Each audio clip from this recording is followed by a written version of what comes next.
Assalamualaikum warahmatullahi wabarakatuh. Izin memperkenalkan diri, nama saya Muhammad Akmal Patwanuddin dari kelas F2 dari Prodi Manajemen yang bernomor NPM 10120486. Video ini saya buat untuk melengkapi salah satu tugas evaluasi tengah semester yang dibimbing oleh dosen kita, dosen pengampu Bapak Pulung Puryana, dengan mata kuliah Manajemen Kinerja. Nah, pada kesempatan kali ini untuk teman-temanku sekalian, saya akan membahas mengenai peningkatan kinerja di tingkat organisasi. Nih, mungkin teman-teman sekalian udah pada tahu apa itu kinerja. Nah, yang pertama, ada kinerja yang buruk, ada kalanya hasil dari kepemimpinan yang tidak tepat, manajemen yang buruk atau sistem kerja yang defektif. Kegagalan ini dapat terjadi di level top atau di level atas, di mana organisasi karena berekspektasi adanya kinerja yang superior ataupun tidak terwujud. Nah, untuk prosesnya, yang efektif dari manajemen kinerja memiliki arti penting dalam menjabatani ekspektasi tersebut. Nih, untuk teman-temanku sekalian. Kemudian, ada masalah di tingkat manajerial, di mana yang pertama ada penghindaran melalui rasionalisasi atau efficient through rationalization, di mana penghindaran ini yang dilakukan dari melalui rasionalisasi dari tersebut ya. Kemudian yang kedua ada ketergantungan pada prosedur, di mana ketergantungan ini berkedengan langsung dengan prosedur yang dibuat oleh perusahaan tersebut atau reliance on procedures. Nah, kemudian yang ketiga ada serangan target, di mana serangan target juga menjadi salah satu masalah di tingkat manajerial atau yang sering disebut attack that skirt the target. Kemudian ada strategi umum di mana dapat mengatasi masalah. Yang pertama ada seleksi tujuan atau select the goal, di mana kita dapat menyeleksi dari tujuan-tujuan perusahaan tersebut. Kemudian tentukan ekspektasi minimum dari hasil. Nah, di sini kita dapat menentukan ekspektasi apa sih yang diinginkan perusahaan tersebut ataupun hasilnya seperti apa yang diinginkan dari perusahaan tersebut, atau sering disebut dalam bahasa Inggris specify the minimum expectation of result, di mana spesifikasi dari minimum ini berekspektasi langsung dengan hasil yang diinginkan dari perusahaan. Kemudian yang ketiga ada komunikasikan ekspektasi dengan jelas, di mana perusahaan harus ataupun dapat mengkomunikasikan ekspektasi yang diinginkannya dengan jelas ataupun dengan terperinci, terurut.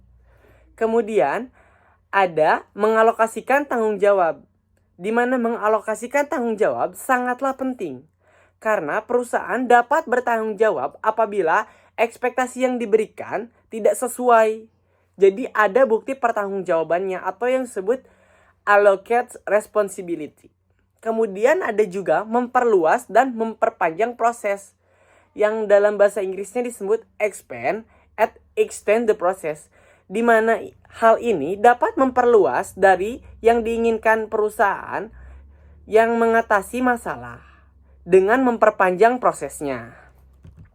Nah, kemudian dalam mengatasi masalah dengan pendekatan kualitas SDM sangatlah penting, karena peningkatan SDM pun mempengaruhi semua lingkup organisasi ataupun perusahaan, dapat dicapai melalui tahapan-tahapan.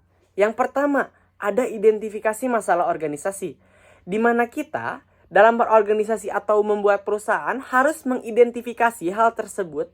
Dari mana sih permasalahan yang munculnya? Dengan mengidentifikasi, kita dapat mengetahui hal apa yang menjadi permasalahan dalam organisasi ataupun perusahaan. Kemudian ada artikulasikan suatu hubungan antara masalah dengan kinerja manusia. Nih, ada masalah yang dapat timbul secara prosedural ataupun yang diinginkan dari perusahaan. Nah, kita harus mengartikulasikannya juga dengan human resource improvement, dengan kinerja manusianya. Nah, kemudian tentukan kesenjangan kinerja yang terukur antara tingkat kinerja yang diinginkan dengan tingkat kinerja aktual. Kemudian lakukan analisis tentang akar penyebab dari kesenjangan kinerjanya. Dari mana sih kesenjangan yang terjadi? Kita harus menganalisis agar kita mengetahui penyebabnya. Setelah mengetahui, lakukanlah implementasikan suatu rangkaian solusi bagaimana atau bagi akar penyebab tersebut. Apakah sudah diketahui? Kemudian implementasikan untuk menjadi lebih baik. Yang selanjutnya ada peran top manajemen dalam peningkatan kinerja. Di mana ini meningkatkan kinerja top perlu penggambaran budaya kinerja dengan karakteristik di mana garis yang jelas antara tujuan strategis, organisasi, dengan departemen dan staf pada semua level. Kemudian ada juga manajemen tuh harus mengetahui, mendefinisikan apa yang dibutuhkan untuk dapat meningkatkan kinerja, menetapkan tujuan agar yang dibutuhkan itu dapat menetapkan tujuan sesuai sukses dan memonitor kinerja untuk memastikan bahwa tujuan tersebut tercapai oleh perusahaan dan organisasi. Kemudian kepemimpinan dari atas yang menimbulkan keyakinan tentang terjadinya pentingnya perbaikan yang terus-menerus atau yang disebut continuity. Nah, yang selanjutnya ada fokus. Untuk mempromosikan perilaku positif yang menghasilkan suatu komitmen di mana motivasi ini dapat menimbulkan keterlibatan tenaga kerja. Nah, ada juga manajemen kinerja dengan tingkat organisasinya. Ada proses manajemen di tingkat organisasi, ada mission statement yang pertama, di mana misi yang diformulasikan suatu pernyataan. Kemudian ada value statement, di mana tujuan pernyataan ini membantu value driven dan komitmen organisasi yang melakukan bisnisnya dengan sukses. Kemudian ada critical success factor, di mana faktor-faktor yang akan membuat perusahaan tersebut sukses. Kemudian ada strategis, di mana strategi yang dibuat perusahaan apakah serealistis mungkin telah diset atau rencana tindakannya. Nah, ada juga objectivities, di mana penilaian objek sesuai financial, product market development, operational development, performance improvement, ada juga growth pertumbuhannya. Nah, yang terakhir ada people, dilihat lagi dari sumber daya manusianya atau kinerjanya. Nah, ada juga organizational performance measures, di mana kinerja finansial ini, financial performance, yang berfungsi atas finansial ataupun keuangan-keuangan dalam perusahaan.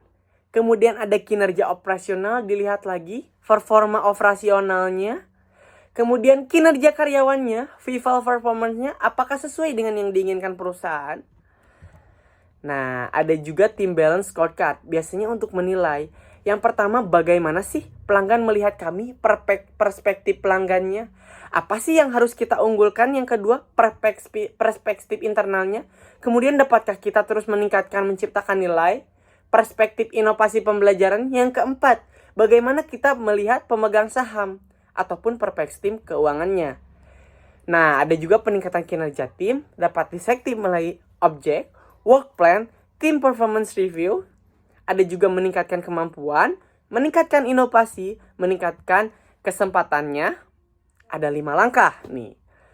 Yang pertama, mengidentifikasi 5 langkah ya untuk mengetahui underperformance, mengidentifikasi dan menyetujui masalahnya, menetapkan alasan ataupun kekurangannya, memutuskan dan menyetujui tindakan yang dibutuhkan. Kemudian yang keempat, sumber daya tindakannya. Yang kelima, memonitor dan memberikan umpan balik.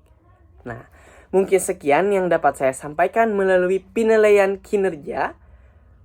Semoga dapat bermanfaat. Terima kasih, mohon maaf bila banyak kekurangan. Bila taufiq wal hidayah. Wassalamualaikum warahmatullahi wabarakatuh. Goodbye.